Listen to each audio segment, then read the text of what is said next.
Jay, the world is talking about Katt Williams, and many people are saying that he just woke up in 2024 and chose violence when he was interviewed on the Shannon Sharp podcast, Club Shay Shay. So, of course, we know that in this clip, he called out many celebrities, fellow comedians, actors, entertainers, etc. What stood out the most to you from that interview, and then what are your thoughts about it? I thought it was an amazing interview. Shit, that was one of the best interviews I've seen in a long time. Because it was raw. It was not scripted. I don't think it was scripted anyway. You know, it was so funny. You know, as you hear people talking about Shannon and his interviewing skills, or how he should have. I think he should have let him do exactly what the hell he was doing. Too many people are interrupting because they're not trained journalists, and we can't treat them like that. You know, but you watch Nori, who interrupts 18 million fucking times with somebody trying to tell him something. So it was great that Shannon just let him rock, let him say what he wanted to say. I'm sure Shannon not mad about it. Then at 20 million views in a day or two, hey man, again, I haven't seen too many people call Katt a liar. I mean, he went there with Ludacris with the Illuminati thing. You know, of course, you can never, can't really prove nothing like that. That was whatever. But for the most part, the people who was rebutting wasn't saying that he was lying, and they felt like they wanted to tell their side of the story. But if 5 people rebutted, one might have said something was false. So obviously he wasn't just talking out of his ass. And I think it's what we need. We need to see more stuff like that, People probably not looking at it like this because this was a small part of the interview. But like he said, he was saying like, oh, people tell you I'm in Paris and I'm at the Eiffel Tower. He's like, well, nigga, tell them about the bad food you had and the bed bugs that was at one of the hotels. So like, tell the whole story. And that's what we need. It's too many people getting this highlight reel shit on the internet and running with it.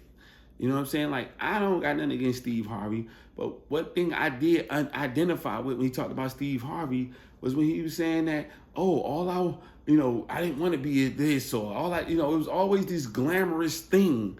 Like, nigga, it's rough out here. And he was saying, oh, you work hard. Like, he said, you can't get more respect than my gardener, because my gardener worked harder than you, probably making a third, not even a third, a half of a quarter of a third of what you making, and work sun up, sun down. You know what I mean? Like, we got to stop praising celebrities, man. We got to stop praising people and just taking everything they say at face value, because we do that. It's like, oh, they said it was like this, and nobody else rebuts it.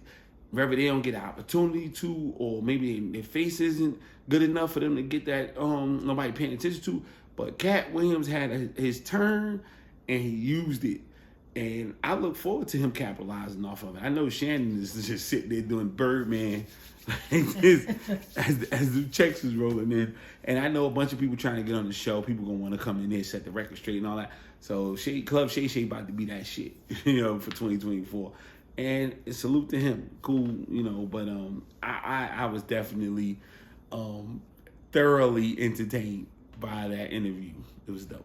And I think one of the things that stood out to me the most, and I don't see a lot of conversation about this, was when it came time for Melba Moore to get her star on the Hollywood Walk of Fame.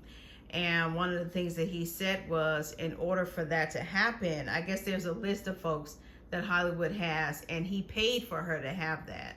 And I think that says a lot about his character, because he could have chosen to take her place, but he instead allowed someone of her status of an icon to actually get it before him. So, when you hear things like that aren't so highly sensationalized, do we need to spend more time talking about the good things that he's done and not all the rest of it? You definitely want to talk about the good things that anybody do, but again, that's not the shit that get the traction on social media. You know what I'm saying? Like, you start telling the people all of the amazing things people do, that shit gonna get 10 likes and 10 shares. You start talking about all the grimy, greasy shit, that's gonna get 10 million. So at the end of the day, if Katt Williams had an interview recently that was just talking about his upbringing and all the good stuff that he does, it would have had 100,000 views. But the fact that he went the way he went, it had almost 20 million views. So it's just the world we live in and what we dealing with right now. I know we're gonna talk about that another time, but you know, I'm at another space in my life mentally with that, so I'm not even gonna take this video to that. But yeah, I think that it was dope that he did that, and we definitely need to talk more about not just him, but anybody that's doing some amazing things who choose to share it. Because everybody who's doing great things don't share it, and that's cool too. But if they sharing it, or you want to talk about somebody, you even might have some shit to talk about somebody. But to make sure you balance it out with the good things, if they got some good stuff to talk about. Don't just keep throwing dirt on people and don't talk about the good things, man, that you know of too.